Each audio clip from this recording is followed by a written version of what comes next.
Database database जो होता है वह कलेक्शन होता है डेटा का, जो कि आसानी से आप एक्सेस कर सकते हैं, मैनेजमेंट कर सकते हैं, अपडेट कर सकते हैं।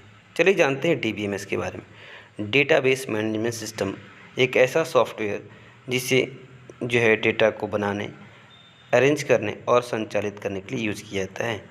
एग्जाम्पल की बात करें तो इसमें MySQL, Oracle, MS Access etc होते हैं। अब आते हैं डेटा क्या होता है। रॉ फैक्ट्स एंड फिगर्स को हम लोग डेटा बोलते हैं, जैसे नेम, नंबर, डेट्स। अब आते हैं इन्फॉर्मेशन क्या होता है। प्रोसेस किया हुआ जो डेटा होता है उसको हम लोग बोलते हैं इन्फॉर्मेशन। रिकॉर्ड जो फील्ड्स होता है उसका जो कलेक्शन होता है उसको हम रिकॉर्ड बोलते हैं। और या फिर हम बोल सकते हैं कि वन आइटम या वन एंटिटी, जैसे कि एक स्टूडेंट्स की पूरी डिटेल होती है उसे हम। चलिए जानते हैं एंटिटी क्या होता है।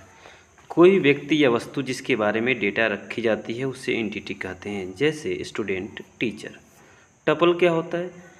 टपल जो होता है वो सिंगल रो या रिकॉर्ड होता है टेबल में। क्वेरी क्या होता है। डेटा को प्राप्त करने के लिए या बदलने के लिए दिया गया आदेश जो होता है उसे हम क्वेरी कहते हैं। डेटा। अब जानते हैं नॉर्मलाइजेशन क्या होता है। डेटा को इस प्रकार अरेंज करने की प्रक्रिया जिससे रिडंडेंसी कम हो। डेटा इंटीग्रिटी, डेटाबेस में डेटा की सटीकता और स्थिरता बनाए रखना ही डेटा इंटीग्रिटी होता है। उसके बाद से आते हैं रिलेशनशिप क्या होता है। दो या दो से अधिक टेबल्स के बीच संबंध, जैसे एक से एक, एक से अनेक और अनेक से अनेक, इसे हम रिलेशनशिप कहते हैं डेटाबेस में।